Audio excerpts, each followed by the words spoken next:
You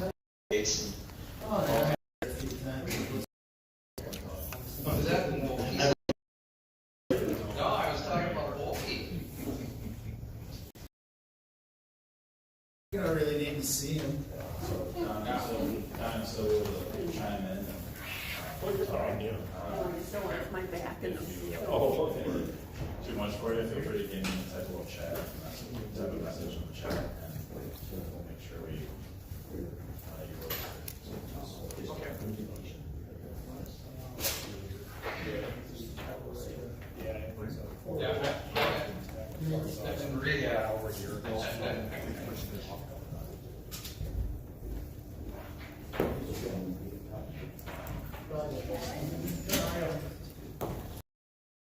The council meeting.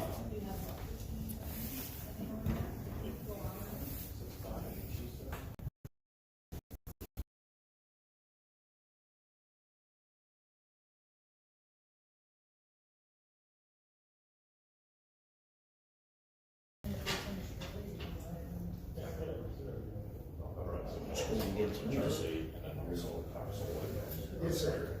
So if there's questions, I'll be nobody. I watched this. They're really.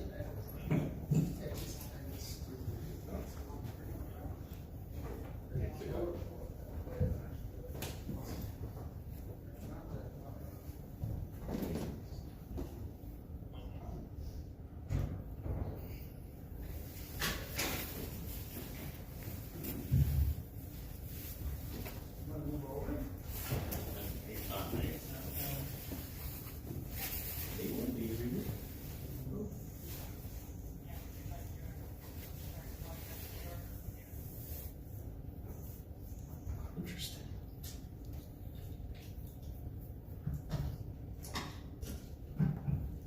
Well, if you'd like, Volk, I can stay on and make everybody individually vote on all this stuff.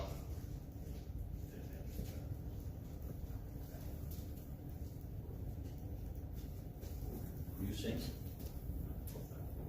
Who's talking? That was me. Don was. From the- We're in favor of him staying on and making everyone vote. Okay. Oh, yeah, sure.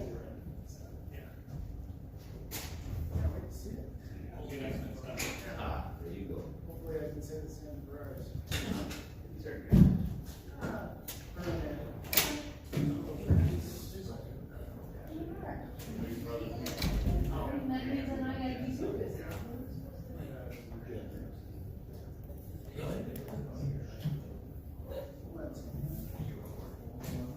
Oh, and like.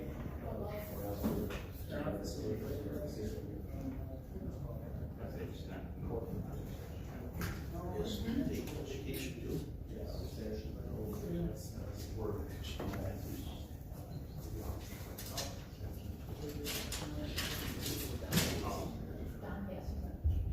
Oh, the young ones just gonna talk.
5 o'clock, we'll start our study session. First up tonight, 5 o'clock until 5:30 is the ICS Police Fire Station's design update. And I'll turn it over to Mr. Tuma. Yeah, I just would like to introduce Chris Emer from ICS, who has an update on police and fire. As we get moving on this, just wanted to keep the council updated on where we are on what's kind of shaping up. So Chris, I'll turn it over to you. You have 30 minutes.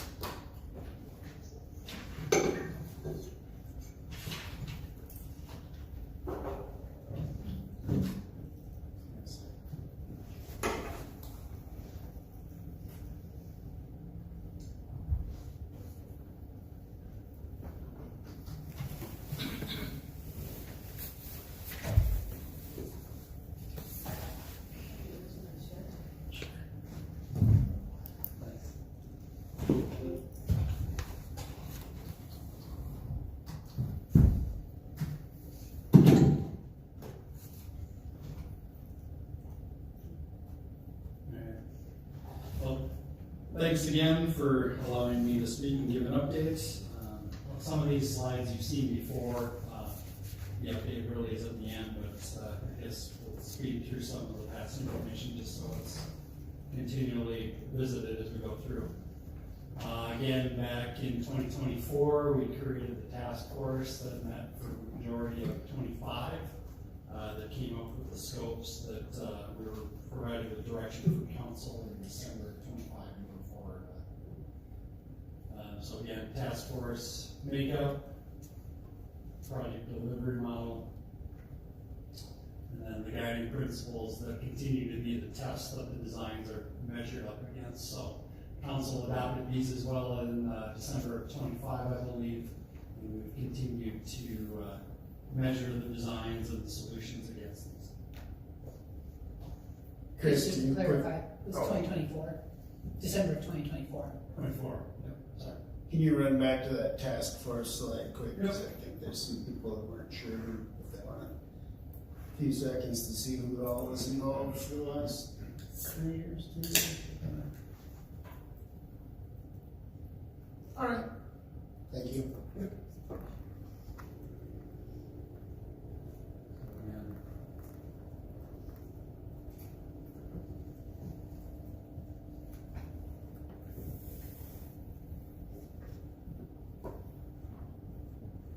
Again, our overall timeline, I've condensed those 3 slides into one just so you can see the overarching timeline that we've been following. Again, this effort started way back in 2019 with an assessment of the government facilities, and then picked up again in 2022 of trying to prioritize what facilities needed attention in the city of Owatonna.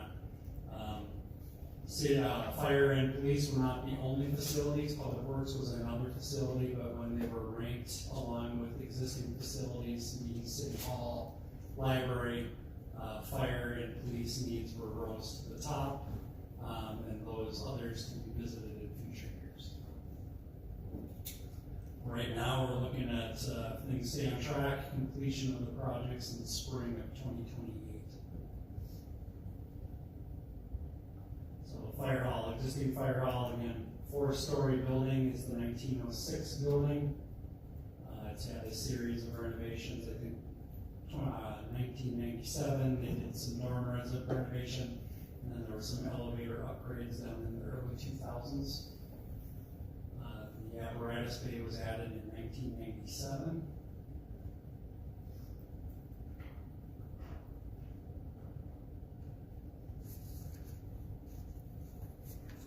So again, current facility is 27,100 square feet. Current facility needs, based on the year-long programmatic exercise we did with fire departments, is 40,500 square feet. And that breaks down not only office space, dorm space being able to function, but also apparatus space, because the existing facility is severely lacking in apparatus space. Numerous pieces of equipment stored around town, which is potentially slowing down response times. So we need to go get that equipment. So as we're coming to the fire department, grabbing a vehicle, going to get a trailer, coming back.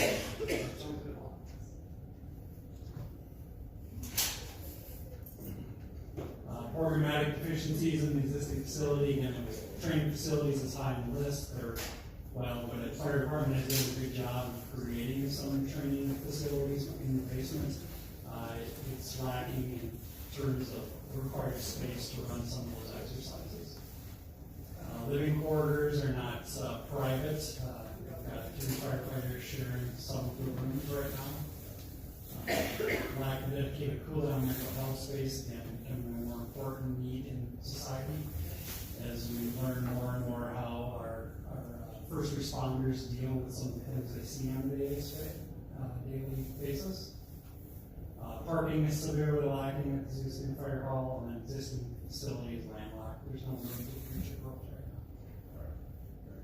right now. EOC, while it exists up on the 3rd level, is not what a current EOC standard would be. So there's quite a few things lacking there that the new facility will take care of. The LEC, and sheriff recently moved out, so some of the space has been freed up, which you'll see on a future slide. And 911 will be moving out in, I think, between June and July, so right now, based on our understanding of their project.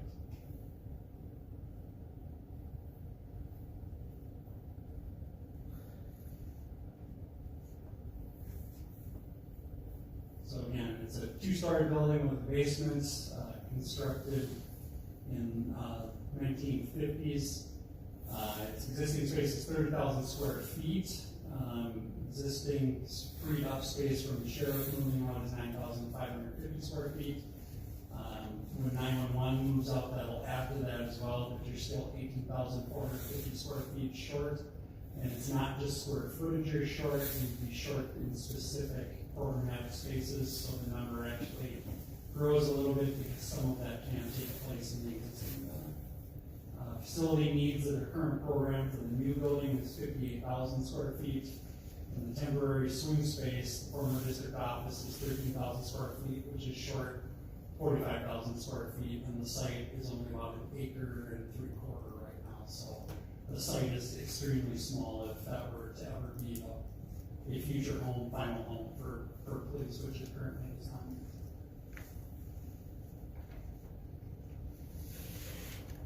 Programmatic challenges, again, this building was not originally constructed as a police station, so it's been retrofitted. In 1997, the main retrofit, and then there's been some small renovations throughout just to accommodate need. As of right now, no future renovations have been taken on. The sheriff moving out as police have made use of some of the spaces, and mainly the mental health spaces is really kind of some of the space that they've been able to create now that they didn't have. Facility lacks adequate separation of public and law enforcement spaces. Again, anyone who's been on the tour can see that as you walk through the building and you go on a tour, you're brought right into space that's technically CGIS border, and there's a lot of sensitive data that's going on that the public shouldn't be seeing. Lacks dedicated family victim interview rooms, lacks appropriate security custody holding, lacks of dedication put on mental health. Again, we're temporarily taking care of that right now, but it's not ideal space as to what should be being done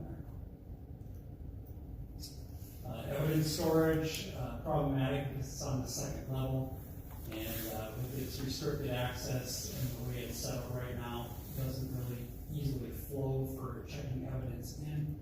There's often evidence sitting out in the hallway until it can be checked in. It just doesn't flow very well, and there's also space needed there to take on more evidence as that continues to grow, and the requirements of holding that evidence continue to be refined by the state. Site lacks dedicated public parking. Gun cleaning and ammunition storage is inadequate. Special investigations is in the basement, with no access to daylight. And then site facility lacks adequate buffers. Again, it's right up against the road, there's no buffer there, there's no hardening measures for the existing exterior of that building. And then even if the the sheriff moving out, it still lacks a secure Sally port, evidence processing and storage, and then secure enclosed parking for police vehicles and equipment. Just a reminder, we went on a series of tours. The upper left, or the left side, I will say, are the preferred of all the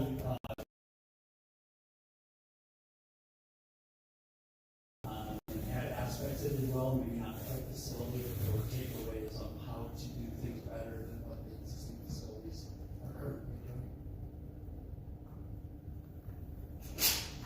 So takeaways: addressing outdated, cramped facilities, creating modern functional spaces, and building a stronger community by allowing community more access to the facility. Forward with locating the facility. At that time, it was a joint facility on the West Hill site. As we further investigated response times, which we'll show in a little bit for fire, the need was very clear that we need to break the facilities apart based on available property that the city currently owns. So, police is located on the West Hills campus, as mentioned before. That is the original guidelines. You'll see the plan is morphed a little bit since then. And then response time firefighters, but because you are partially on call yet, this minimum is the least minimal response time for those answering a call coming from remote locations to the station and then coming back out. We pull that star one way or another. We potentially are adding to someone getting to the fire station to respond to a call.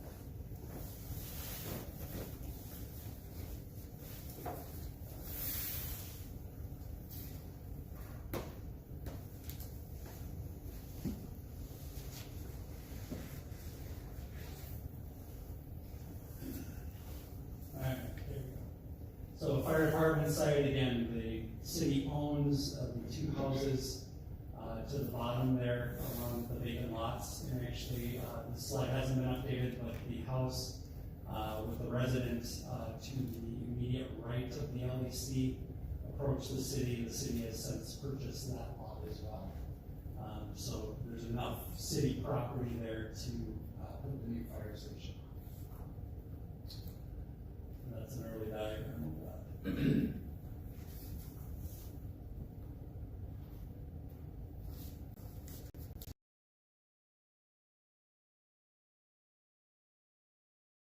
Surface parking and then the garages. And this is the current layout of the fire station. We are going to keep the garages to the north and then utilize those other properties to expand staff parking as well as public parking. Current main level. So we've got the office areas and EOC on the right side here, along with the training room. And then the apparatus bays that immediate happen are the two SUV pickups that are commonly used on response, along with the three most commonly used vehicles that respond to calls on a daily basis. In the middle there is the gear storage, the decontamination sequence, and storage of other equipment and gear, along with one bay, let's call it, or one station where we could put an additional vehicle. Otherwise, this represents all of the equipment the department currently owns, so that it's housed in one location. And then future expansion is possible at a future phase to the or Chris, just to clarify, there's one half a bay? Is that half of what's a, vacant which current? would be a smaller rig, let's call it, that would fit in there.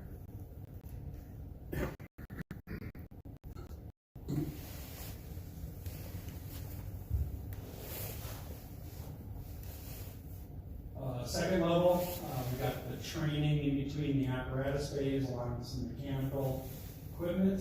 And then primarily this is the living quarters dorms for your permanent staff as well as some of your on-call staff to go off in quarters to while they live at the station. Some of the imagery that's being developed right now. So this would be a view from the southwest corner of the site.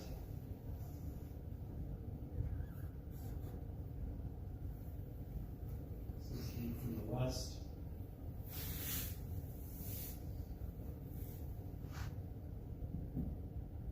View from the northwest. And this would be the quote-unquote back on the east side.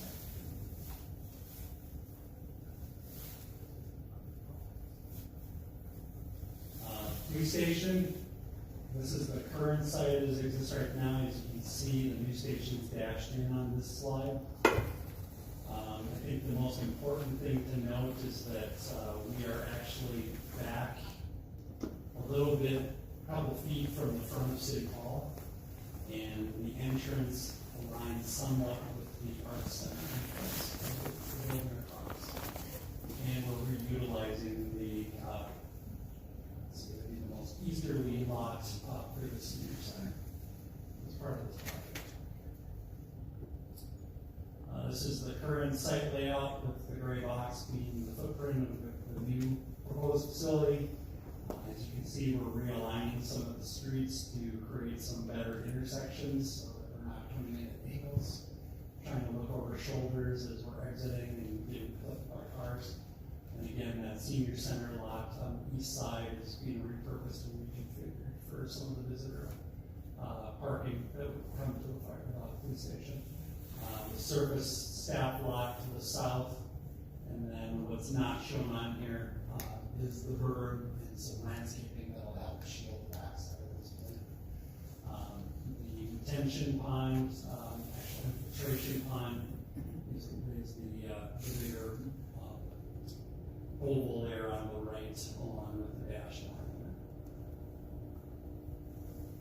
So the lower level of the police station, again, this is primarily the secure indoor parking, gear storage, general storage, ammunition storage, and then the training facilities for police, including defensive tactics and fitness area. The fitness area will be available for all city staff, and we're making accommodations so that secure barrier is not breached by those visiting, and they can still utilize things for them off of the street as well. There's also a decontamination sequence in this facility as well as police.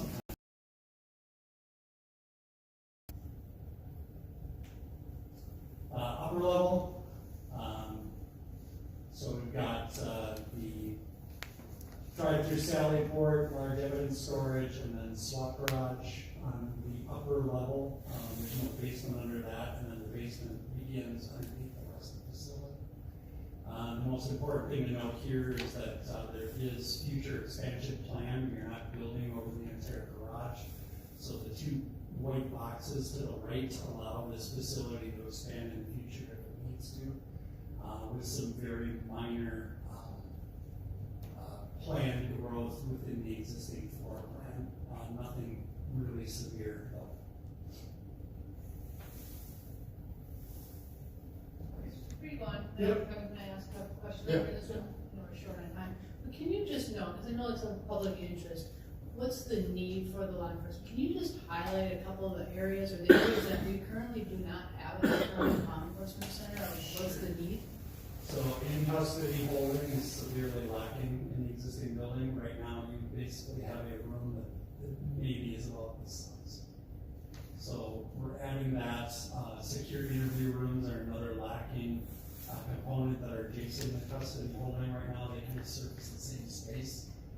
In a new facility, as we saw on the tours, you really want to keep those separate. So one, you may be interviewing more than one person, and you may also be holding more than one person at one time. So that allows for adequate space to have those things to occur. along with a secure satellite port. So, right now, as they hold people in the existing building, there is no secure area. They are held in corridors and in the current patrol area with staff watching them.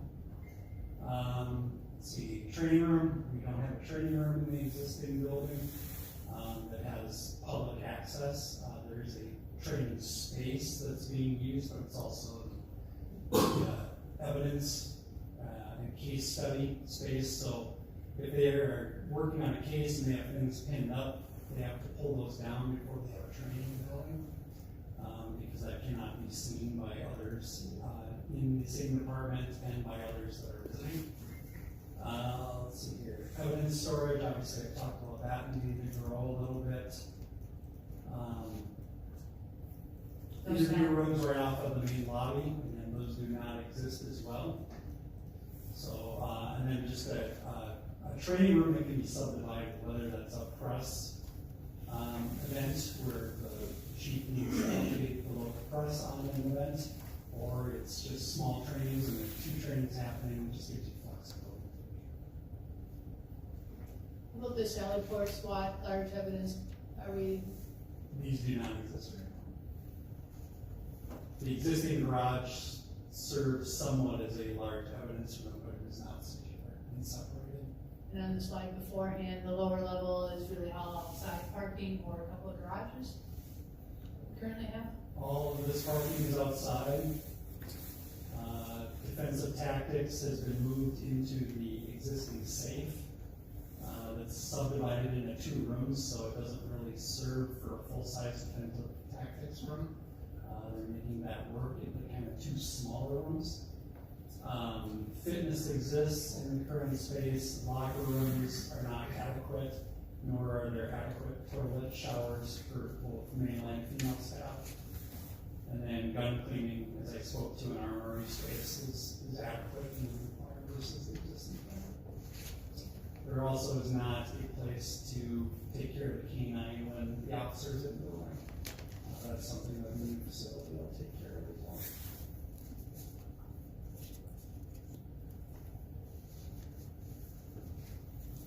So view from the northeast of the building as you come with the drive. View from the northwest.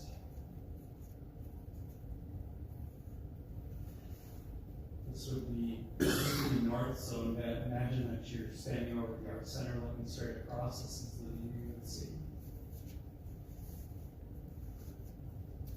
And then this is the view from the south, where that staff parking lot is.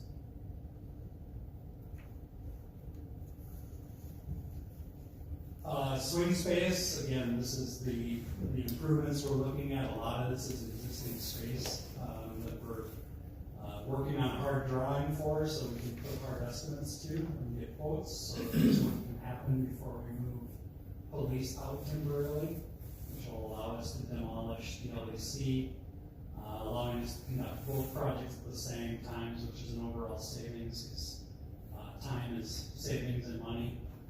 Just due to inflationary costs and phasing costs.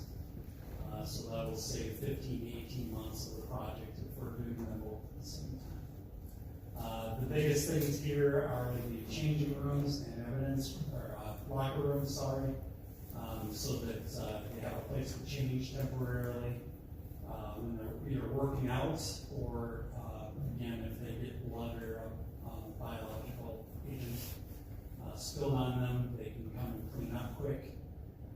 And then evidence storage, we're doing a little bit of work in that area to make it secure and have the proper exhaust. And then there's some minor office changes up in the patrol area just to provide for those staff. But again, walking with the chief, I think we've walked with his staff about 6 times through this facility. This is the plan that will meet the temporary need. And it starts temporary. It's not a final home. It will not work as a final home for them. So again, overall project timelines. We're here in February, so we're working on documents yet. Just about to move in the construction documents. We're just started design development estimates. for the project, so we'll be coming to you in a future update with just where project costs are sitting right now. But again, as I mentioned, we're looking for early spring of 2008 for completion of these projects are completed. As I mentioned, next steps, we're working on the estimates. Continue to refine the design and on budget estimates, and then continue to update council periodically as design progresses. Questions? Any questions, Brent? Yeah, Chris, I struggle sometimes with the cost of these facilities, and I often wonder, why didn't we explore going west of the current fire department, buying out those properties, expanding that existing fire hall, putting in the $1.4 million of facility needs, because it clearly, in my mind, I think we'd be able to get another apparatus bay to the west with 2 or 3 floors above that for sleeping, training room, etc. In my mind, that'd be a lot cheaper than potentially spending $30 million on a new fire department in a different location, knowing that in the future, at some point, we'll likely need to build some type of satellite facility for the fire department. So I'd hate to see us build a $30 million facility, have it paid off in 20, 25 years, and then turn out, oh, our city has grown so much, we need to add another satellite office for our fire department, which is gonna cost us another $10 million for that. So I think, in my mind, I think it would be a lot more feasible, responsible with our government money to actually look at exploring to the west of the existing fire department, and what will that cost us to expand our fire department there, because it is a historic structure from 1904. Once we vacate that building, I don't know what use is going to want to go in there, because with $1.4 million of maintenance needs, it's going to be a vacant building in our downtown area for years to come. Sure. So you hit on quite a few items there. I'll try not to knock them out as I go. We did actually look at that site and what it would take. The limiting factor is not necessarily buying property to the west. It's the communications building that's to the south. The alley doesn't allow for for the fire engines to come through and drive through. And that's, what we saw through most of the facilities, actually all the facilities we toured, is that that's the most efficient. That's what everyone's building nowadays, is pass through Sallyport.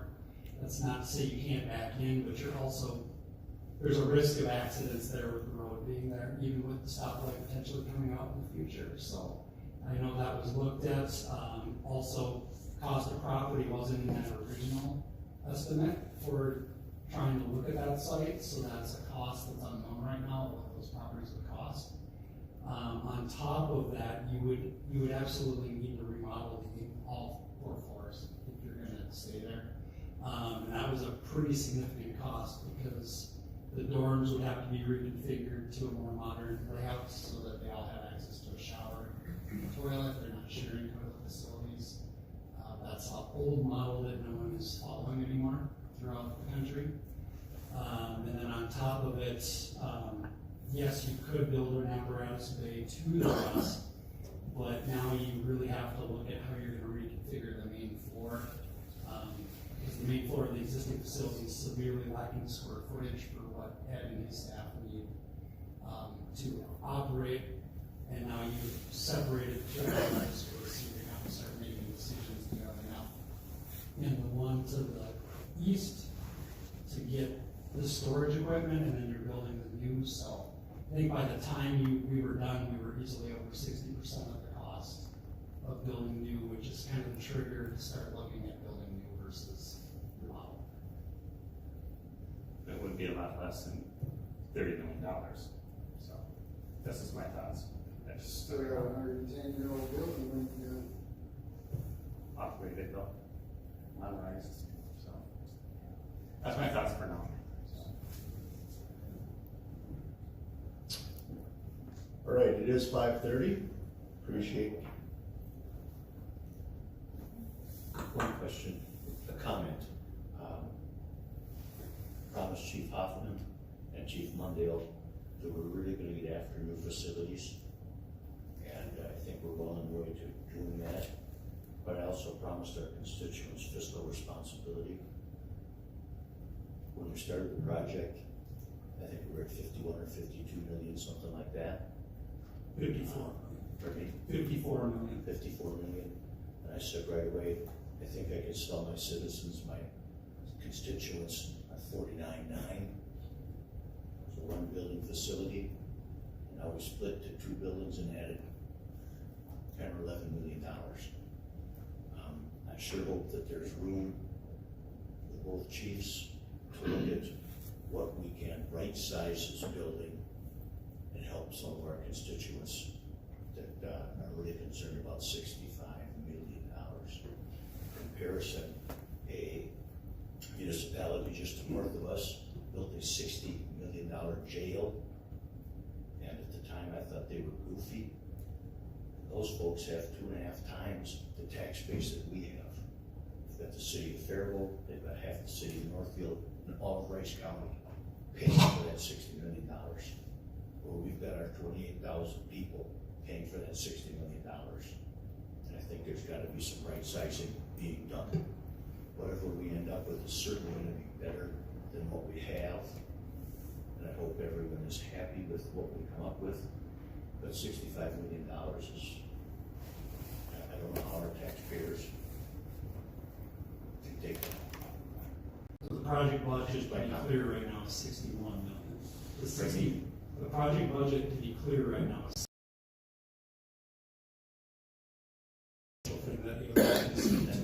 And I know we have to take the next step, get it out for bid, to see what the actual numbers are for what we're dreaming of. Might not be fully fulfilled. So 54 million was doable. I don't know, 49.9, as I've spoken numerous times in task force meetings or this evening. That's just what I thought. I understand. That's just what I thought. Yep. 49 million, I think constituents would understand that the age of these buildings and the way they're contoured, and the way that we've band-aided things for so long, I could convince my constituents that 49.9, maybe balloons to 54, I think they would understand that. Now all of a sudden we've gone from 1 building to 2 buildings and it's 65. I don't know what, I'm anxious to see what the numbers come in at. But to be clear, when we divided the building into 2 buildings, we lost the efficiency of 1 facility. I agree. So that's why the cost goes up. There's 2 sites now we have to deal with. Okay. 2 individual sites. I So agree. there's costs that go there, so multiply that cost by 2. Okay. There's also just construction labor force, multiply that by 2 now. I can understand that.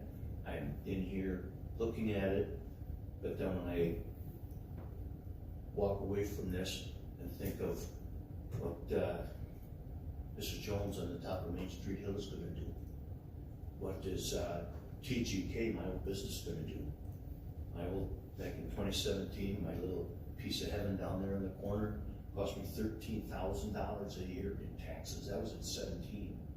Since then, we've gone 8%, 10%, 10%. And now if we go to 65,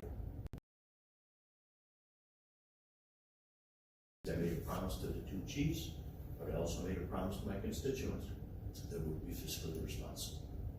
And I realize you're doing your best bet. I'm anxious to take the next step and see exactly what the numbers are. Okay, we do need to move on. We're 4 minutes behind now. Next up is 5:30 financial management planning background with Ehlers. Once again, see what's going to do. Yeah, thank you. Yeah, we've been working on this for a while on our financial management plan.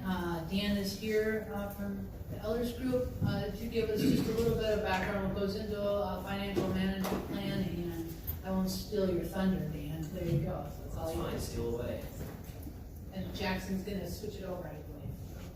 Good evening, Council President, members of the council. Excuse my voice, I'm getting over a little bit of a cold, so thankfully there's quite a bit of a well between you and I for this presentation. I've been lucky enough, we have a 6-month-old daughter, and we sent her to daycare last week, and lo and behold, she came home and gave me a cold, so that's the way that goes, as I understand it. So, by way of introduction, my name is Dan Schuster. I'm a senior municipal advisor with Ehlers and Associates, and to touch on the comments of City Administrator Tuma, we have been working over the past several months in earnest on a financial management plan for the city of Owatonna, and we are scheduled in about a month or so, March 24th, to come back to the council and actually share the analysis and findings of the plan. In advance of that discussion,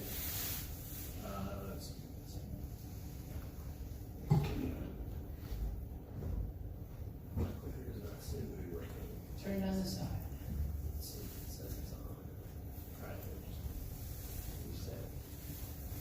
How about if you lean up and point it back to the bathroom and see if you can do it? As I figure it out, you, Justin, will you go ahead and flip the slide?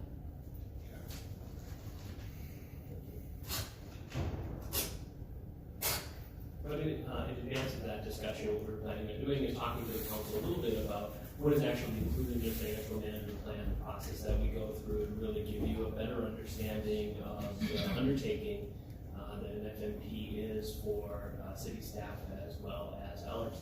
So today what we're going to talk about is what is a financial management plan, ultimately how does that fit into the city's budget process later in the year. What are some of the steps that we undertake to actually create the financial management plan, and the things we do along the way, and then ultimately what you should consider when we actually develop the FMP. All right, we're off and running. So, just a little bit of a primer kind of on the annual budgeting process. It's worth noting that really this is the most important task annually for elected officials such as yourselves. Of course, budget is a number of things. It is a financial document, it is a value statement, it is a reflection of a period of time, usually 12 months to reflect the fiscal period, and it meets various statutory requirements. So in a single vote, when you adopt the budget in a given year, you check off a lot of boxes for the organization for the following year. It's worth noting, and we will talk about it during the financial management plan, both the city administrator and the assistant city administrator provide a lot of information about comparative and peer organizations, which we have dug a lot of information up on, but it's worth noting that every organization does pay for things differently, and that comparing, as the slide says, is not always fair. I would go a step further and say sometimes it's even a little dangerous to do, but we will look at about 10 different organizations, but it's worth noting that not all of those communities are the same. There are different levels of development, different stages of life, their facilities are in different states of repair, they have different service level expectations, different local politics and political wills, and that ultimately they have different staffing needs corresponding to all of that. But generally, if we look at a decent sample size, we can still provide some context in terms of what's being analyzed and requested through the financial management planning process. And then ultimately, as I'm sure the council is well aware, more services and amenities do create greater costs. We often hear about efficiencies, technologies, if we just do things a little faster, a little smarter, if we just get a little more water from this rock, we should be okay. But really, in all my time traveling the highways and byways of Minnesota, I have yet to find a high service, low tax community. And so that's always something to keep in mind when we go through the financial management planning process, is that there are a lot of ins and a lot of outs, and there are a lot of considerations along the way. And it turns out that the more that you want to do, the greater costs that are created. And the thing that we do in the financial management plan is we don't necessarily, from an Ehlers perspective, opine on whether or not those are good ideas or bad ideas. We help design the revenue requirements needed to meet those strategic goals that have been established by the city council. So when we talk about kind of strategic planning and budgeting, we do start with your vision, your strategic priorities, and your program plans. We are fortunate enough here in Owatonna that you have adopted a 25 to 27 strategic plan, and we will look at that to basically figure out what ought to be in the financial management plan and to guide our decision making before we present anything to staff as well as the city council. The thing to keep in mind is we look mostly at new and revised capital outlays, as was just discussed. There are new public safety facilities under consideration, and we do know that the strategic plan itself also has consideration of a community center at some point in the future. And these will, of course, have large impacts on the costs associated with operating the organization, both from a debt service perspective, potentially, but then also, as was talked about in the previous presentation, staffing costs, expanded footprint of facilities, etc. So we will identify the costs that are needed to achieve those goals, and they really go beyond things like capital outlay. You know from your own strategic plan, and obviously I appreciate the choir here, there are considerations of housing solutions, staffing needs, airport expansion, and a number of other areas. So we do try to incorporate that into the financial management plan discussion, understanding that this is and will be a snapshot in time, and it can be fairly difficult sometimes to know exactly where things will land over the next 10 years. But the goal is of the plan is essentially to give you as elected officials a sense of the financial position of the organization, and then how some of those decisions along the way could impact the financial wherewithal of the city both now and then over a 10-year period. So when we look at putting everything together, I've touched on some of this. We take a look at the vision of the organization as established by the elected officials and the powers that be, and then of course the 2025-2027 strategic plan. But then we also know that the community has a number of what we call program plans, and these can take different forms. And this is just a sampling, not necessarily specific to the city of Owatonna, but you may have seen some of these plans in some way, shape, or form, such as a park system master plan or a facilities plan, or if you have an active transportation plan, we'll take a look at those and figure out what exactly the community is up to over the next so many years. And those tend then to find their way into various financial plans, such as, and I would say most notably, a capital improvement plan, which addresses specifically capital outlays for the organization, usually over a 5 to 10 year period. The financial management plan will incorporate capital improvements, but it also considers operating costs and other outlays, as well as property tax impacts, growth factors, and comparisons to other organizations, as I discussed earlier.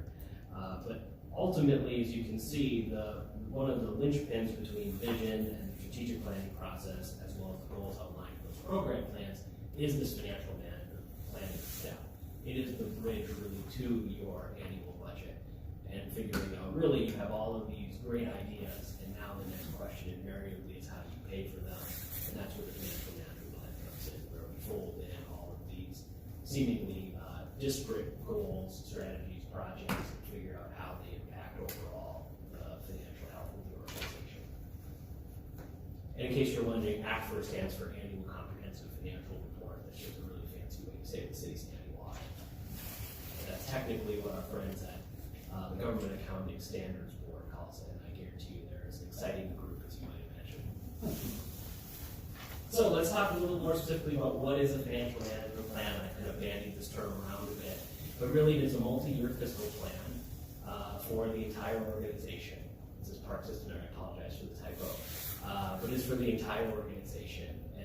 And in this particular plan, we're looking at over a 10-year period. We look at all the previous actions of the governing body, so the plans that you've adopted, the agreements that you've entered into, the contracts that the organization has committed to fulfill, any existing and future operating costs as we understand them, any capital improvement or equipment plans, so all the big stuff that you plan on buying over the next 10 years.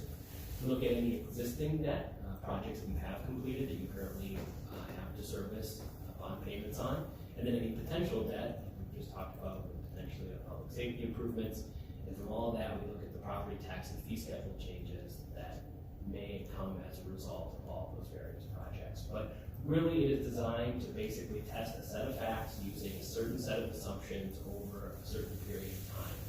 And I'm ruining my joke for when I come back and actually present it, but what I am absolutely confident about when we present it is that I'm sure of anything that is wrong, is that we're doing our best bet to incorporate all of this information and help the council understand exactly what will happen over the next 10 years. And as you might imagine, one of the recommendations of the financial management plan, that's every single one I've ever done, is that you review updated on a regular basis because things change.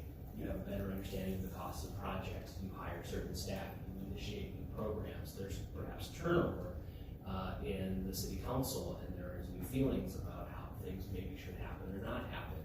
And using all that information, you then update the plan on a regular basis so you can understand how those changes impact the financial position of the city. So I won't go through all these in great detail, and I touched on them a little bit in the previous slides about some of the really financial planning benefits. It does help you translate vision into action, and also helps you identify funding sources for your various priorities. Perhaps most importantly, new funding sources. Through the financial management planning process, we often identify ways that communities can raise revenues outside of the property tax levy specifically, and that can be very helpful for organizations that are trying to figure out ways to pay for their various priorities and objectives. We do find it helps manage community expectations. It really does provide a way to have a dialogue for and among policy issues, and really helps you understand trade-offs and opportunity costs that are associated with perhaps doing one project, not doing another, waiting a few years to do something, perhaps pulling the project forward, waiting to maybe hire some staff, etc. So in that way, you can pull on different levers and really see how it will impact what would happen in the organization financially. We find that it reduces stress in the budget process. As a former finance director, I'm always partial to that particular box. But we do find once organizations have financial management plans, when the time comes to early in the year, we discuss the strategies, the priorities, and now the rubber has to meet the road, and that is in the way of the annual budget. And so we do find that there are kind of quote unquote fewer surprises for elected officials when you go through a financial management planning process, because we kind of talked about everything leading up to the annual budget. We also know that it communicates with long-term plans to external parties. This is good for a few reasons. The first is your credit rating agencies love long-term financial management planning. They like to see when they're determining your creditworthiness, when you go to borrow money, are you doing your best to kind of peek around corners? Are you talking about the financial health of your organization? Do you have reasonable financial policies in place? And a financial management plan can be an excellent vehicle to answer those various questions. Those parties understand what your financial needs are, especially if you're requesting things like grants, cost participation, or even state more from your project partners to make a project grow. So a few things about where all this kind of comes together. As I talked about before, we're planning on March 24th presenting the financial management plan to the City Council. So really in that kind of first phase of the year, January and March, is typically when governing bodies are doing their goal setting, priorities, talking about the financial plans for the upcoming budget year. And that can be an excellent time to actually put together a financial management plan. As I mentioned, it's a great vehicle for policymakers to discuss all of the ins and outs of various financial pressures on an organization and provide direction to staff. And then as you know, typically between April and June, that's when staff kind of goes away and crunches numbers, reviews the budget internally, considers requests from department directors, and then typically comes back to you in the second half of the year. And that's when you start having your city council work sessions and some of your regular meetings where you review the various parts of the budget and give more specific feedback. As I mentioned on an earlier slide, we find that latter half of the year does go a little smoother because if you give it kind of clear direction in the form of a financial management plan to staff, let's say in terms of how many additional staff you may be considering as part of a budget authorization process, perhaps some guidance around what an acceptable increase or change in the property tax levy might be, maybe interest in certain capital projects versus other capital projects. It can be much easier for staff then when the time comes to put together an annual budget to know exactly what the council would be receptive to or perhaps not receptive to in that particular fiscal year. So I'm going to walk through a few steps. As I mentioned, Administrator Tuma wanted the council to have a little better understanding of kind of all of the goings-on in a financial management plan. So really in the first step of the project, we look for participants and stakeholders, the governing body of course. If there are any advisory commissions that you'd like us to talk to along the way, sometimes we do have interactions with particular community groups that are interested in certain parts of the financial operations of the city. Of course, we talk to the administrator, the finance director, our friends in public works, and then any other department directors that may be involved in the process. It's worth noting that I've actually worked on financial management plans, and in one particular example, we prepared the plan, and it turns out that the parks director was never consulted on the parks CIP component of the plan, and so we had to basically go back to square one because they were not comfortable with everything that was in the financial management plan. So we want to make sure kind of early and often that we're checking in with the department directors, and as the slide says, it's really only good as the data used to make it. So we want to make sure that we're hearing from all quarters when the time comes to put together the plan. Really, we're making sure that staff are involved in the process and that we have the appropriate timeline to solicit input.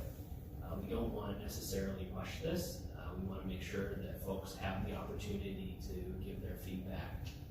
And ultimately for someone like City Administrator Tuma to weigh the pros and cons when making formal recommendations to the City Council regarding what is actually included in the financial management plan. In case you were wondering, that is the Wright County Justice Center. After that, we identify projects, anticipated costs. This is when we really start to look at the strategic priorities of the organization that I mentioned earlier. We start consulting with experts and other stakeholders. So as I mentioned, your public works staff, mainly for those capital projects, any consulting engineers that are involved in the process, either for current projects or prospective projects. They can be very useful resources helping us understand what the potential cost of a project might be. And of course, we always recommend consulting funding municipal advisor, so we can help you understand borrowing costs, other costs that are associated with the project. We also include various market factors, so we'll look at inflation, and then depending on the nature of the projects that are included in the plan, we'll also look at commodity prices as perhaps a proxy to understand how the cost of projects and other activities might change over the duration of the plan. As I mentioned earlier in the presentation, we do recommend the financial management plans review at least annually, and by review, that doesn't necessarily mean updated. We just want to make sure that organizations are looking at it at least every other year. It's totally acceptable to look at the plan and say, hey, not a whole lot has changed. We still feel comfortable with what it is telling us, and we really don't need to update it this year. And in fact, we find that organizations really tend to do a more in-depth update, probably every 2 to 3 to 4 years, again, depending on the level of activity that they're undertaking. Organizations that are perhaps adding staff over a series of years, maybe undertaking major capital projects, you may update it every year for a few years until you get through that more involved period, and then perhaps go back to maybe doing it every biennium or something like that. Also, we encourage canned discussions about needs. One of the things that we run into a lot is, especially from department directors, is we hear comments along the lines of, well, I was asking for what I thought was possible, not necessarily asking for what the organization needs. And so we do try to understand what is everything that is needed, not necessarily what we think can survive scrutiny.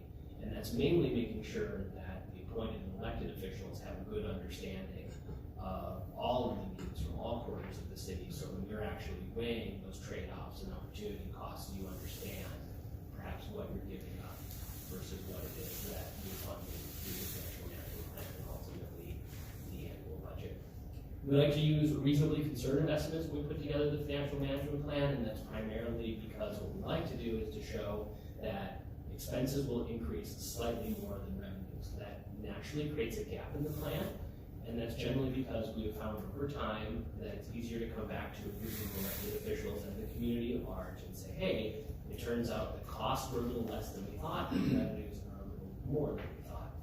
It turns out that it's much more challenging to describe the reverse situation where it's like, oh, we didn't have as much revenue as we thought, and expenses are more than we thought, and now we do have a gap that we're planning on having.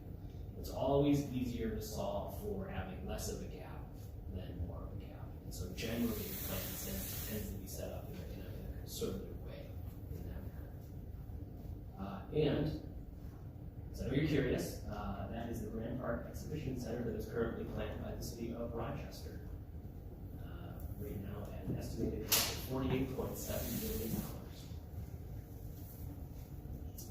So in the plan, we'd like to talk about which funds are included. Right now, under the current proposal, we are including the general fund, the capital project funds, the stormwater fund, sales tax, capital project fund, the vehicle replacement, internal service fund, and then 3 different economic development authority funds and several debt service funds.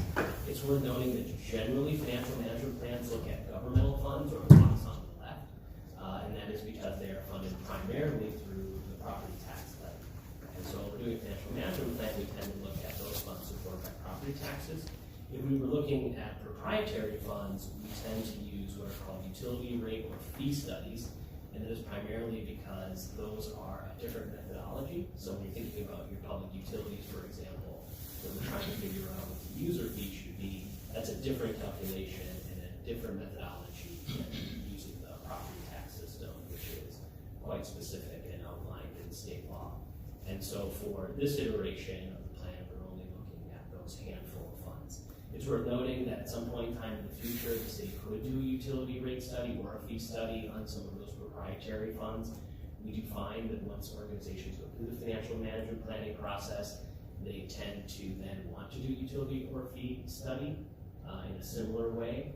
And then, as I mentioned, reaching back to an earlier slide, it's not uncommon then to perhaps every other year, 1 year update the financial management plan and the following year update the utility rate study, and you just go back and forth year over year to make sure that those plans are up to date and funding all the activity they ought to be funding. So we get to step 3, that's when we start prioritizing all the major projects. Everything is in the hopper, and we start looking at a few different things. The first and foremost is the legal requirements. For example, and this is not necessarily applicable to the city of Owatonna, but if you're ever to accept state bond proceeds from the state of Minnesota, you sign a bond covenant that actually says you, as a legal obligation, have to maintain those facilities in the state of good prayer. And if you don't, you may have to refund those bond proceeds. And so we often see these kinds of legal requirements baked into bond agreements, grant agreements, joint power organization agreements, things of that nature. And so we have to make sure first and foremost that you're meeting legal requirements and costs that are associated with them. Public safety concerns and asset conditions usually come in as kind of the second and third considerations. Of course, public opinion and political will always matters in all of these capital projects. There can be cost-benefit considerations, operating impacts, and of course, just plain old-fashioned resource availability. Are there monies actually available to fund the projects? In the case of resource availability, though, sometimes if there's not money to fund the projects, you will see that they will move into the plan, usually in years 8, 9, and 10. And that's generally intentional to say, hey, we are aware that these projects exist. We're not necessarily sure how we're going to fund them, but we also want to make sure they don't fall off the radar so that you, as elected officials, understand they're kind of hanging out there and they are unresolved questions. Nothing's going to happen with them, but we also want to make sure that we're not talking about them. And so, as mentioned, sometimes those projects do wind up in what we call an out year. And then perhaps one of the most interesting projects in the entire presentation, this is actually the Billsby Lake Dam, which is owned and operated by Dakota County. They got it for $1 from a neighboring county, and then subsequently had the dam operational. So if you're ever wondering about, boy, what are we up to and what are we running here, you think, well, you're not running a dam. You got that going for you. So one thing to talk about when it comes to the FMP structure, the year 1 is the budget, and then typically we have 5 to 10 years of forecast. One thing that we do find when we talk with various organizations is there is this idea that you can potentially kind of amend the budget to take money from future years. But legally, that's what I can say, I'm not an attorney or an attorney spokesperson, but legally you cannot essentially amend for future years. Those budget years don't exist yet, the council has not acted on them, but through the financial management planning process, we can make approximations to what's going to be happening in those years, so the council can have a good sense about what is happening in the current budget year versus potentially in a future budget year, so you can make more informed choices from a financial perspective in any given annual budget development process. But unfortunately, it's not the opportunity. I have seen council resolutions where intrepid directors have tried to amend future years of the budget to pull budget authority forward, and unfortunately, the state of Minnesota, no such authority exists. So after that, we analyze data. We do a lot of number crunching. As you might imagine, this is probably the part of the process that's near and dear to my heart as a total spreadsheet junkie. But we review all of the individual funds, and we look at their balances, their trends, if they have any surpluses or deficits, and when. We look at the debt service requirements,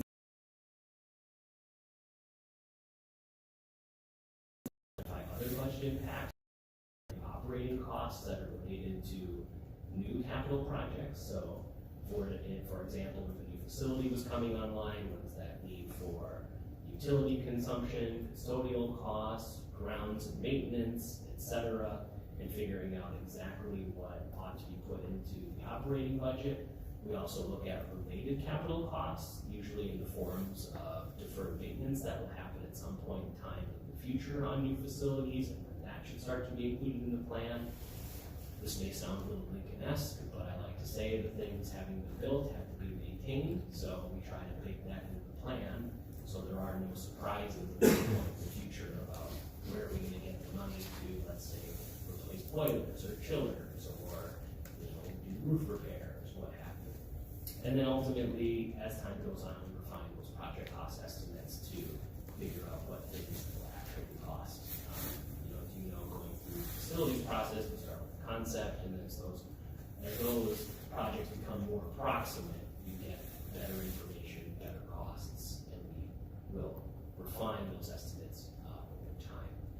This is when we try to be as critical as possible and really critique what's going on in each of the different funds and provide some additional insight, potential levers that could be pulled, get feedback from staff about things that maybe could wait or have to happen sooner, or in the case of a new facility, if you are building a new facility, what deferred maintenance in the plan can come out, because now you have a new facility and you don't have to potentially do certain activities once that new facility is constructed. And ultimately, this is a good opportunity to figure out when certain things will happen and how that will affect the financial position of each of the individual funds. And then this particular project is between Rice County and MnDOT. They actually partnered on a 6-legged roundabout northbound I-395 and Truck Highway 19 interchange. So the project included intersections of Rice County roads 46, 59, and 19.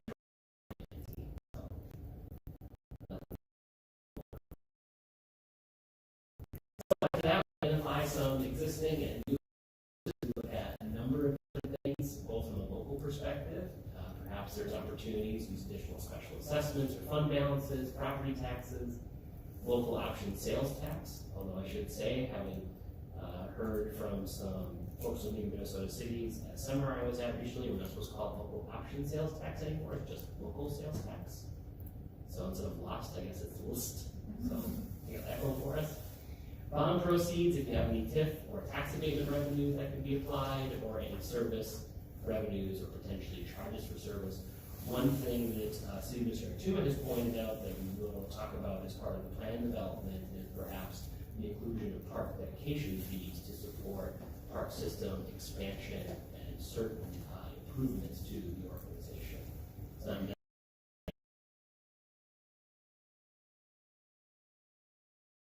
earlier slide about analyzing the data, when we're looking through the various revenue sources, we notice that there were no representation. So something to keep in mind there. Non-local with our grants, federal aids, private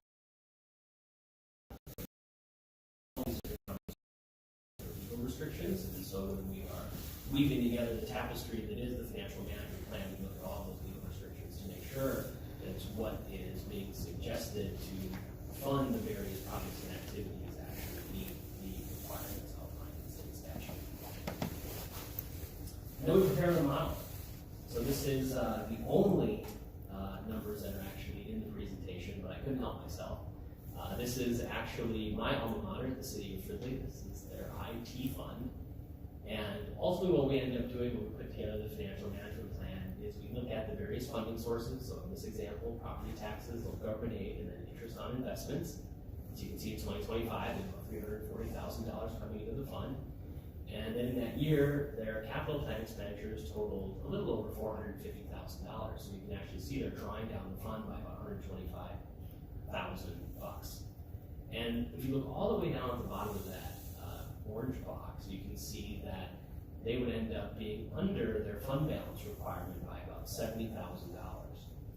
And if you were preparing an annual budget and you were doing it in a single year, you would look at this 2025 and you would say, boy, that's a problem. We can't afford everything that we're planning on doing. We are going $70,000 below the amount of money we ought to have in the fund at any given time. Now, when we zoom out a little bit and take a financial management planning approach, we can see that in 2026, just jumping over one more column, that they're actually about $60,000 above fund balance requirement. And then at the end, they have larger than usual outlays. And then in 26 and 27, under this model, they can actually afford afford to spend that money in 2025, knowing that it's going to rebound in 2026 and have even more in 2027.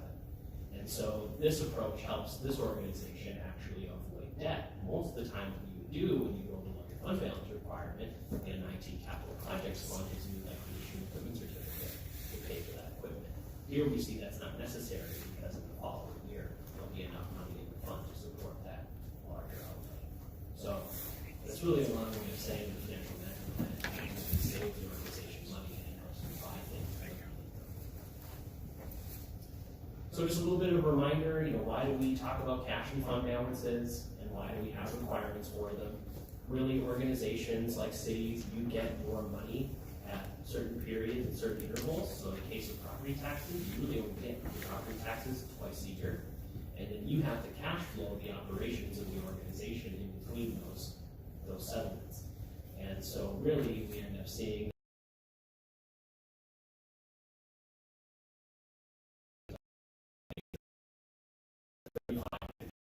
next year's general fund expenditures. And so that's making sure that essentially you have enough money to fund your operating costs. But beyond that, then you can fund any unforeseen circumstances. These are things like changes in or shifts in state or federal policy. So for example, we know that at the state level, they're staring down a budget deficit for the next biennium, and there could be changes to certain state aid programs that the city relies on. And rather than putting you in a financial position where if those monies are pulled back, you have to make tough choices. If you have enough fund balances, you can sometimes feather in some of those changes over time and not be in as a reactive position if there are changes beyond things that you can control. And of course, much like in your personal lives, you save a little money just for really ordinary emergencies that happen at any point in time. For example, I think the council president mentioned in a previous discussion of windstorm that Owatonna and that required overtime. And so the question is, how do you pay for that? Pay for it because really making sure that you are smoothing out any funding requirements and you're taking the time to save and manage the resources of the organization over time. So a few more steps. We analyze any of the options. Once we get to this point, we start talking to the departments. We analyze the impact of all capital projects, any projected changes. We look at affordability of the CIP. Mainly in that situation, we're talking about property tax impacts. And then to use a technical finance term, that's where we start doing some what if. So we start looking at some things around, trying to figure out what makes most sense, how to look at the various fund balance of the organization, talking with the department directors, the city administrators, speaking with the council about what they're comfortable with. And then of course we consider a number of other factors such as timing and of course political will. None of these plans are ever put together in a vacuum. And as was mentioned earlier when we were talking about the public safety facility, sometimes you have to explain to constituents why certain things are happening. And while a financial management plan can be an excellent vehicle to explain that, ultimately there has to be political will to deliver on the project. So the assistant city administrator was pointing out to me that I actually had a sheriff's vehicle in here, so I went and found a nice Owatonna police cruiser and figured I should have one shot up to the organization that I'm presenting at.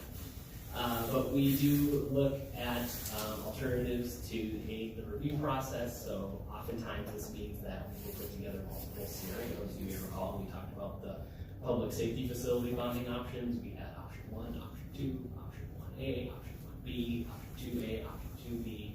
The financial management plan will take a very similar approach where there will be sometimes ranges for different scenarios.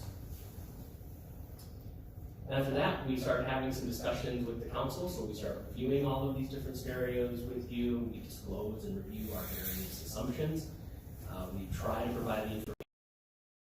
We tend to use graphs and charts and pictures. And we do try to provide as thoughtful recommendations as possible, really relying, reaching all the way back to the part of the presentation on the priorities established by the city council and the organization generally.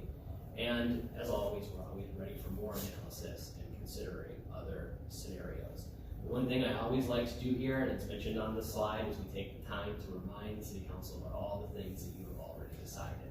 We don't come to the financial management plan kind of making any of this up. It turns out that the council's taken a number of actions over a number of years, and we try to bake that into the plan and remind you that you've already made some of these choices, that your staff is not necessarily making these things up. Ultimately, though, it is up to the organization to advocate for its needs in the financial management planning process. And in the slide here, this is my home county, Washington County, and every year they do a Name the Snowplow contest. And so on the left, that is Sir Plows a Lot, and on the right, that is the Land 10,000 Flicks.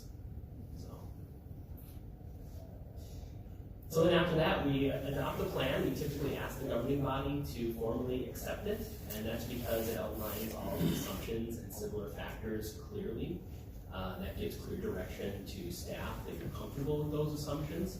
And so when they go forth and put together the annual budget, they're not necessarily flying blind. They're relying on guidance from the elected officials about the various projects and assumptions that are included in the financial management plan. And at this point in time, this is when we really start to talk about any property tax or user fee impacts that are associated with the plan. So if there's new staff, new debt, changes in programs, activities, other projects, and then we'll talk about how that moves the property tax levy, how that changes the tax base, and then ultimately what tax rate is expressed in the plan, and then that is the number that is used to calculate the actual property tax impacts for individual property tax payers. In the plan, we usually express this impact as the impact on the value of a median value residential homestead in the community, but we can always prepare other tax impacts if the council is so inclined. So we do prepare a presentation to summarize the plan, and then of course, as you might imagine, through all of this, I always take a good amount of time to thank all of those involved in the process. And this is maybe one of my favorite city council chambers. It's actually the St. Paul City Council chamber, which they share with Ramsey County. And the reason it's my favorite is I always just think it looks like Raiders of the Lost Ark. It's just the vibe I get from it. So always remember when we're doing the financial management plan, we really start with strategic priorities and plans. We use those reasonably conservative assumptions to make sure that we're not backing into any unforeseen budget holes. We try to be honest and really use simple and relatable communication devices when we're conveying budget impacts. We really want folks to understand what the heck it is that we're talking about when we're putting all this stuff together. We have really found that FMPs really do end up being a pay me now or a pay me later proposition. Most organizations tend to do the same or similar things year in and year out, and they have episodic outlays like new facilities or new equipment that they have to buy. And it turns out that if you wait,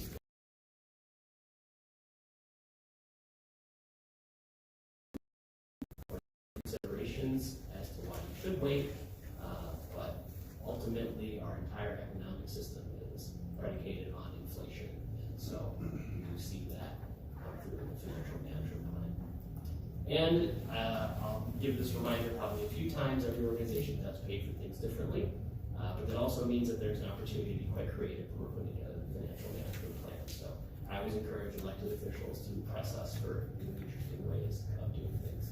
And of course, we try to be as transparent as possible, talking with the department directors and the assistant city administrator and city administrator, presenting at the city council. The current proposal for the FMP actually has us coming back a couple of times, so there is an opportunity to have a few conversations with the city council, because we do find that we often cannot answer all the questions when we present the plan the first time around. And I do like to avoid crunching numbers live on TV. Not to say that I haven't done it, but it's nice if we can skip that and come back maybe in a couple weeks or a month and answer your questions in the most thoughtful manner possible. So, ultimately, when it comes to the financial management plan, it is a great way to be thoughtful and proactive with the financial position of the organization. I really do believe that, as the slide suggests, that genius is that 1% inspiration and the rest of it is the budget allocation, how it is that you're going to pay for it, and weigh all of the pros and cons associated with funding one thing versus another thing, and the impacts that are associated with making many of these tough choices and trying to figure out how to fund all the various demands placed on city services.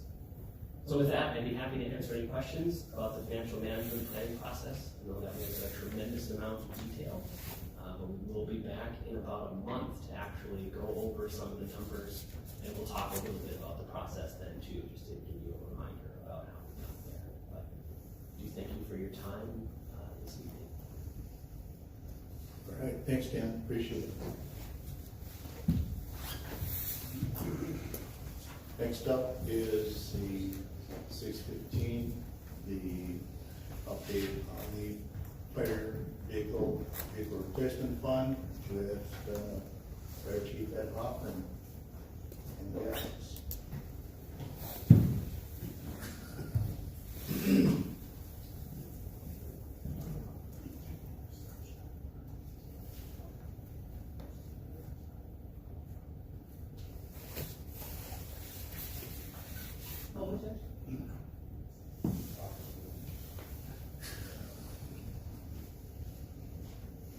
Charlie's being shy.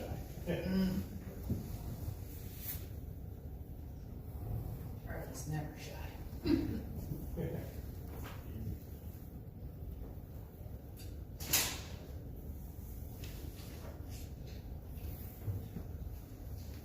Waiting for my computer to run on here.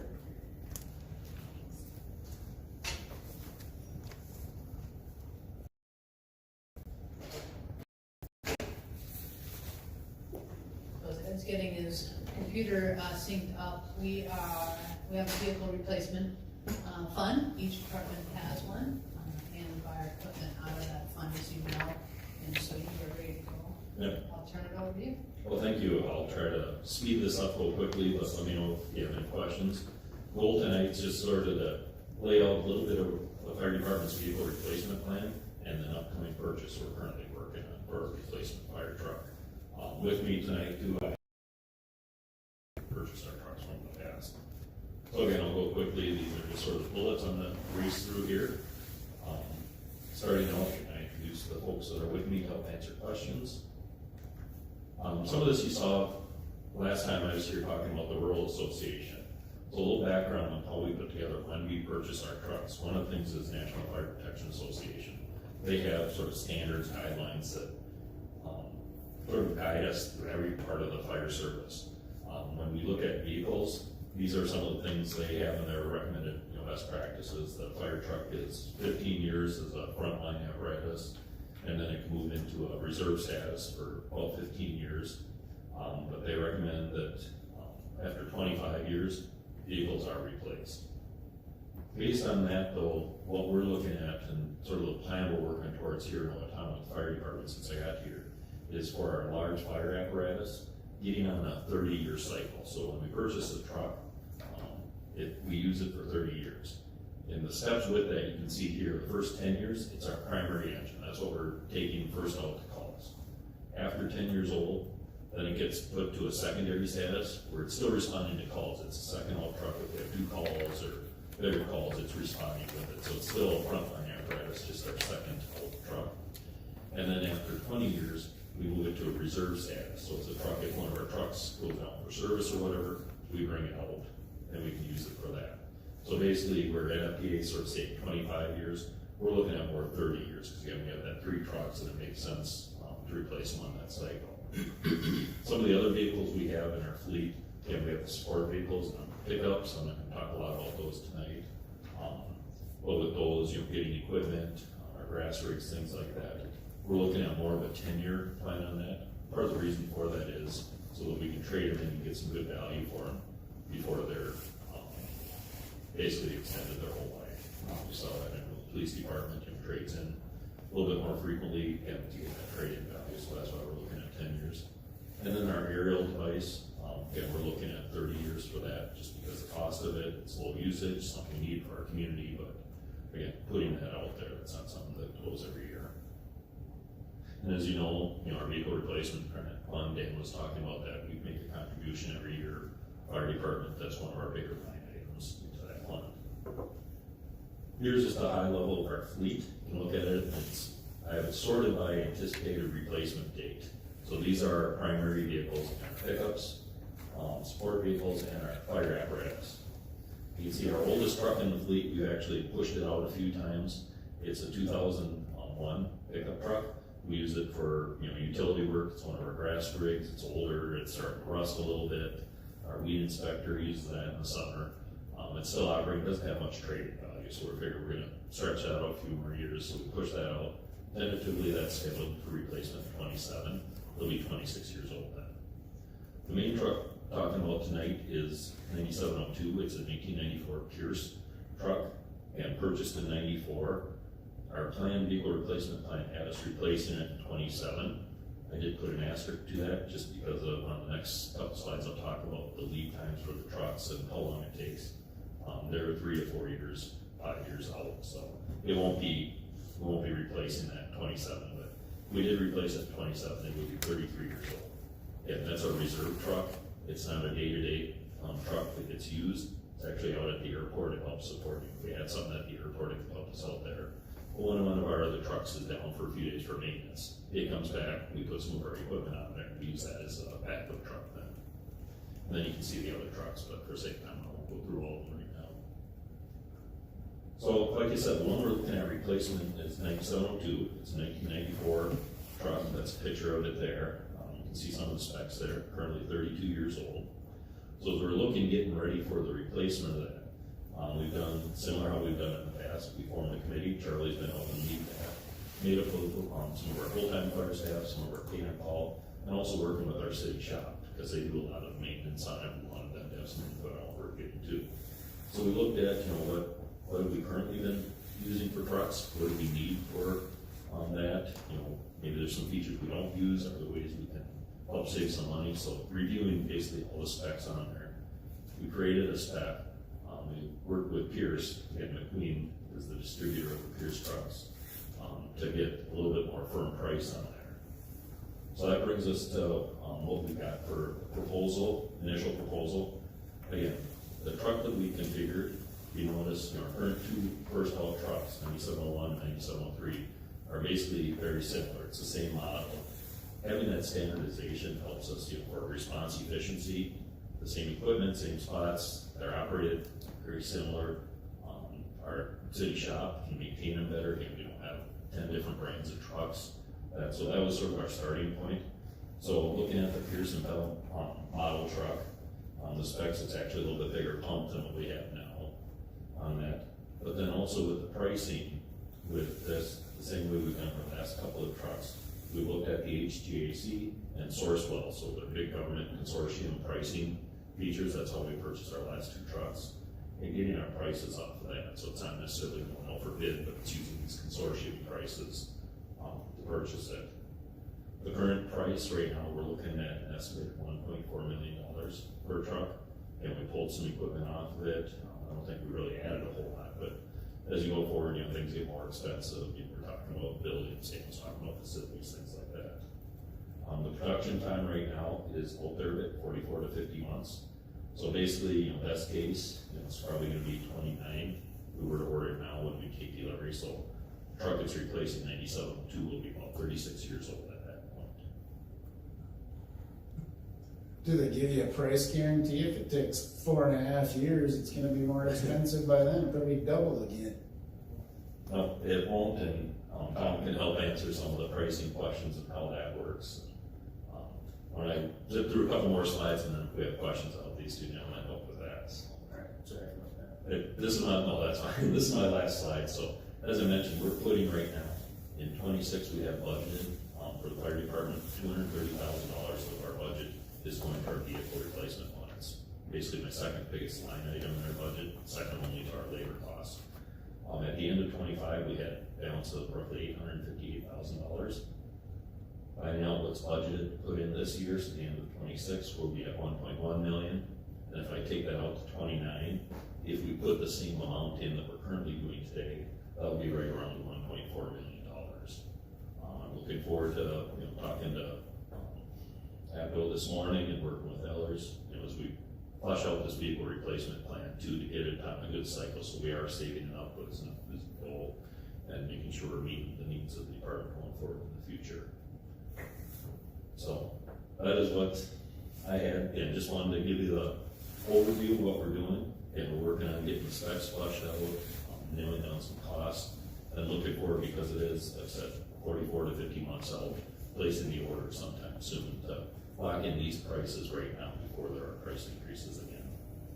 So with that, are there any questions? Again, I have Charlie with me to answer your question about how we spec'd it up, and we did, Tom from the vendor.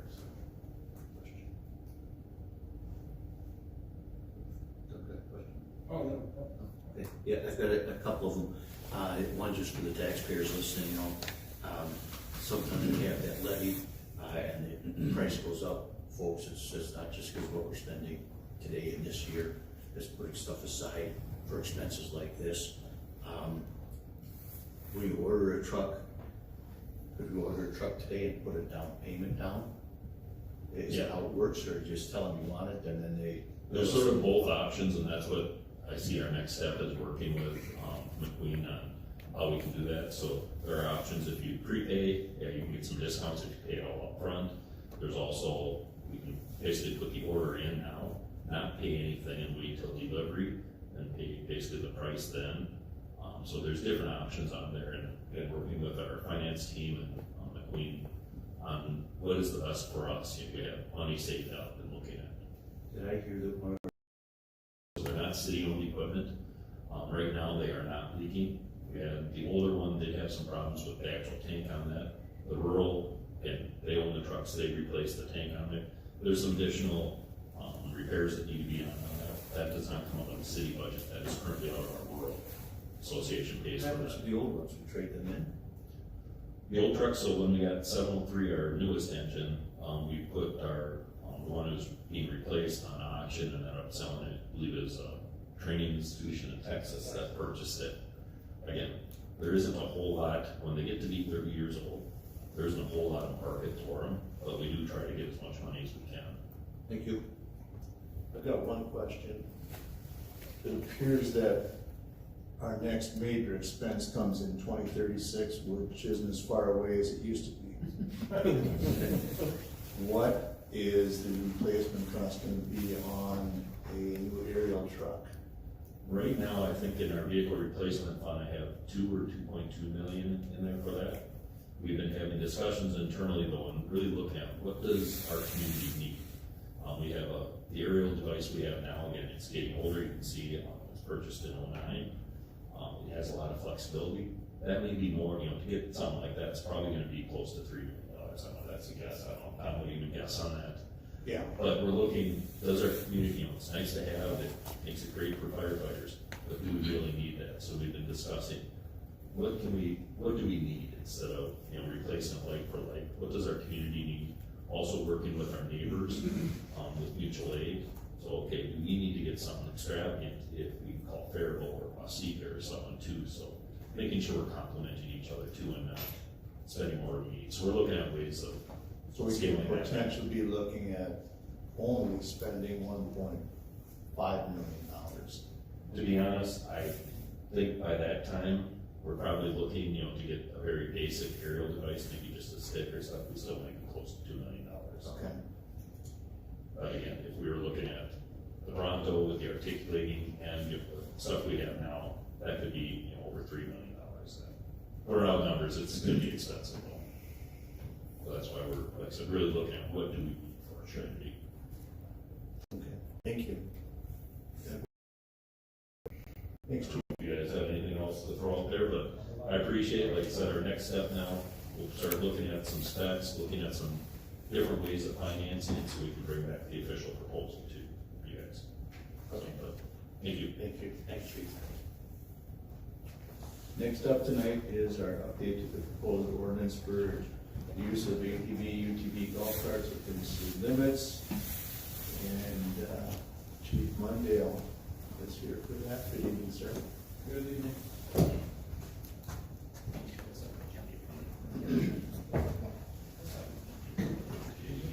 Yep.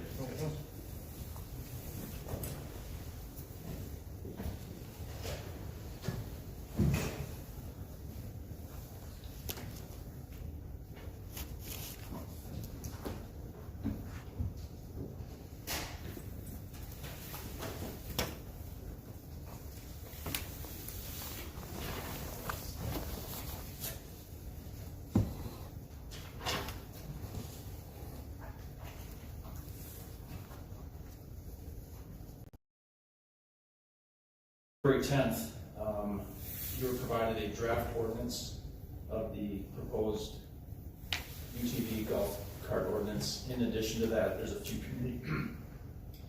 community members in our audience that also have that draft ordinance. Mr. Walbrand and I have been working on this ordinance a few days or a few hours since it came out, so there are a few changes. It's not significant. So we wanted to just highlight that so the ordinance that you have is a draft. Depending on what happens out of tonight's study session, if there's more changes that are needed, Mr. Walbrand and I will go back to the ordinance and make those changes that are necessary. So this summary that I just provided you, I just put this together here today. It's more of a highlight of what the ordinance is going to look like, even with the changes that we've added today. So I'm just going to briefly go through this, but just for the benefit of the members of our community, the reason why we're doing this ordinance is because it's required by law for UTVs and golf carts to be, for there to be a city ordinance to authorize operation in the city limits. So even though we've seen these on the streets for many, many years, they're growing in popularity. So we're really just trying to do the right thing and put an ordinance in place to allow operation. So I think our community will probably not have any problems with this ordinance. So I'm just going to highlight that right now. So really the governing statute on this ordinance is 169045. The governing bodies of home rule charter city may by ordinance authorize the operation of golf carts, ATVs, UTVs, and mini trucks on designated roadways or portions thereof in its jurisdiction. So the city also has the legal authority to regulate any time, place, and manner restrictions as they see necessary, which may mean limiting the use of these things on any particular street they wish. The study group that kind of was looking at this was Council President Rainey, Vice President Boss, and Council Member at Large Oakey, in addition to myself, Captain Duchesne, and City Attorney Mr. Walbrand. The first reading of this ordinance will actually be heard next council session on March 3rd, and the second reading will be heard on March 17th. At that point, that's when we plan or intend to have this ordinance go live. So the scope of this ordinance here, for the purpose of the ordinance, we're going to kind of redefine what these vehicles are. So we're going to call them an off-road vehicle, which is going to mean the UTV, ATV, class 1, 2, except the mini trucks, which are a separate designation. A UTV, we have UTV, ATV, class 1, 2, and golf carts all defined by statute. And the other thing I think it's important to note that anything that's really in here is pretty much a mirror of state statute, whether it's required equipment, required license, any regulating state law that's in place. We just pretty much mirrored that ordinance. However, it is important to note that the city can take more of a restrictive stance on this if they wish. So required permits will be required on off-road vehicles, mini trucks, or golf carts, which means that it'll require citizens to purchase a permit. In addition, for off-road vehicles, those operating the UTV, ATV, class 1, 2, will also be required under Chapter 84, which is the DNR statute, to have a special or register the vehicles with the Commissioner of Natural Resources.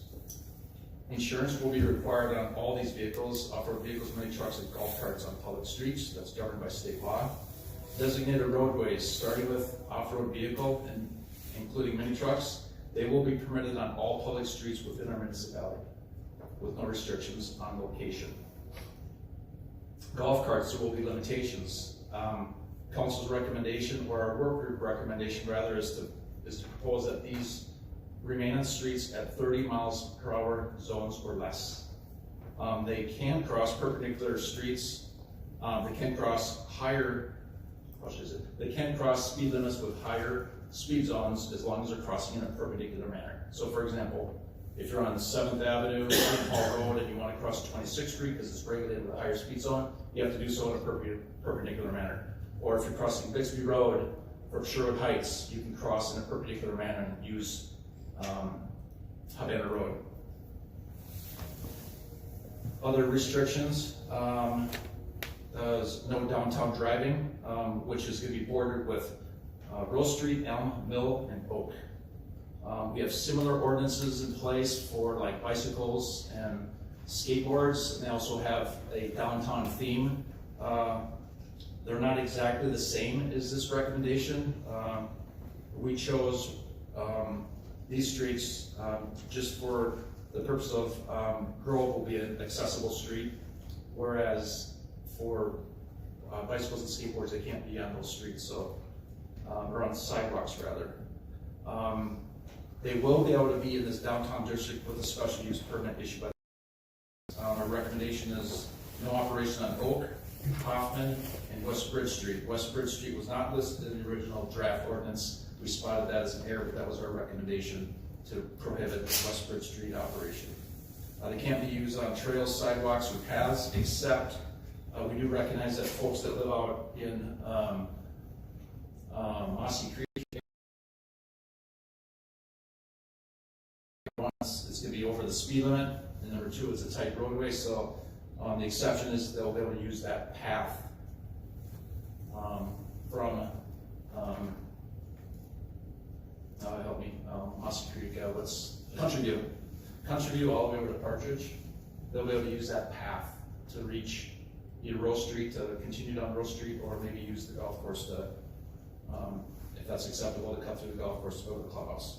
The other street is Cherry Street. That will be that you can ride on the sidewalk there. Pertaining to required equipment on the off-road vehicle, anybody born after July 1, 1987 needs an ATV safety course. Again, that only pertains to off-road vehicles. You have to be 16 years old or older with a valid DL and within your driving restrictions to operate. Rear or side mirrors, that's only applicable if it fits under chapter 169.70. It all depends if you read the definition. We're still working on, even though it says required equipment, that there may be some exceptions to that just based on the nature of the vehicle. For example, if there's no obstructions and the operator can just turn and look over his shoulder, you wouldn't need a side mirror, nor is it necessary. So some of these things are required and some are not, but we're just following whatever the applicable statute is under 169.70. Some other things, headlights are required if the vehicle is equipped with such. In addition to taillights, brake lights, signals, again, if equipped. But if they're not equipped, then the operation is limited to sunrise to sunset. Turn signals are required, and if you don't have lamps, then you can use your hand, and that's also governed under 169.19 sub 7. Will be listed in the ordinance. Helmets are required. Everybody has to be seated in a designated seating position. Limitations on the off-road vehicle, they can't be on sidewalks, paths, within the city limits. Going to golf carts, recreational operation will be allowed.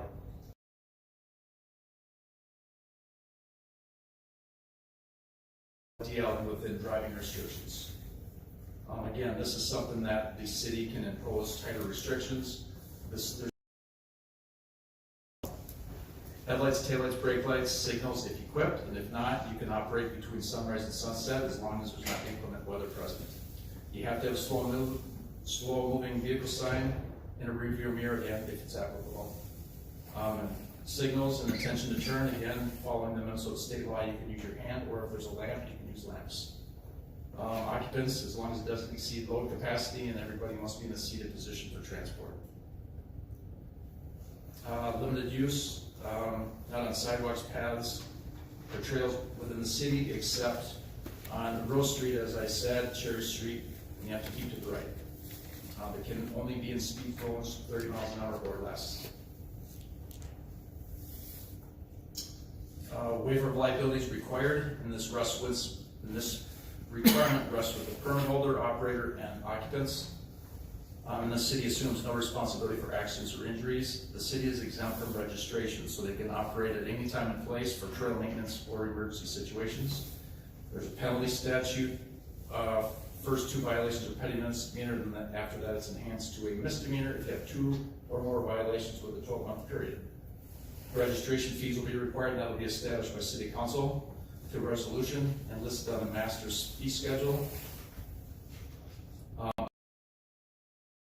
Dealers that are working on service or sales of these, but maybe it's not a city resident, so they don't have a registration, we'll have to consider issuing some sort of dealer plate so they can do test drives and things like that. And again, that's not covered in the ordinance right now, but that will be something that we'll have to consider moving forward. So that's all I have as a summary, unless Mr. Walbrand has anything to add.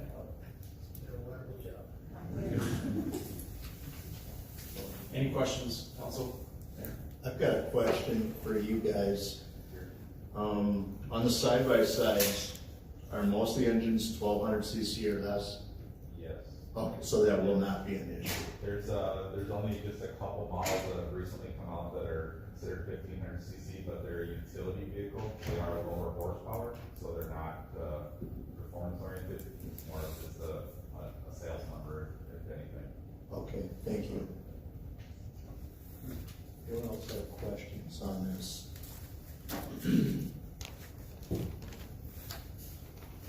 When can the public see a copy of that, rather than just listening to his speech?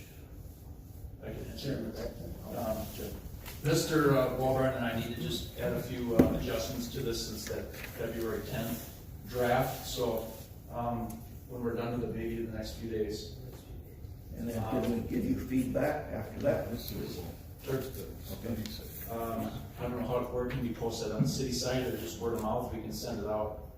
I don't know what's the best venue for. Posted on the March 3rd agenda, along with Dan Cooper as a news flash, I believe, on our website, so people can or an attachment. If not, yes.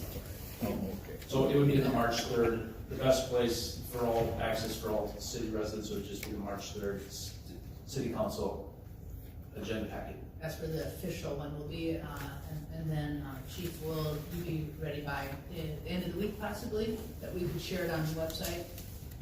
Or the draft again. Draft, yeah. It hasn't reached the first or second reading, so it's just a draft. Yes.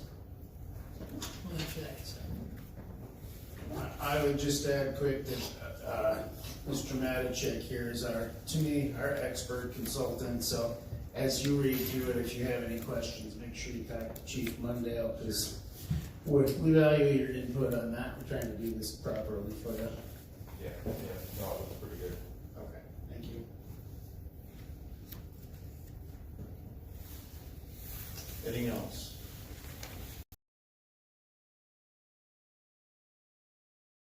Along with the chief and Mr. Walbrand. So. It was a lot of work and especially the last study session, hearing from the side-by-side businesses that sell these. Good. There may very well be some tweaks after it's put in. We're always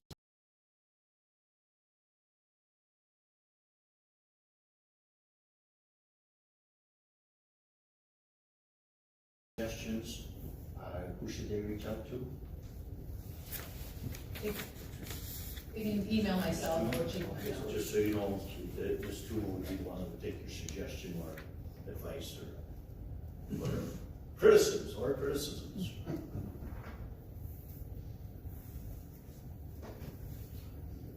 all right. We will adjourn until 7 o'clock. Thank you all.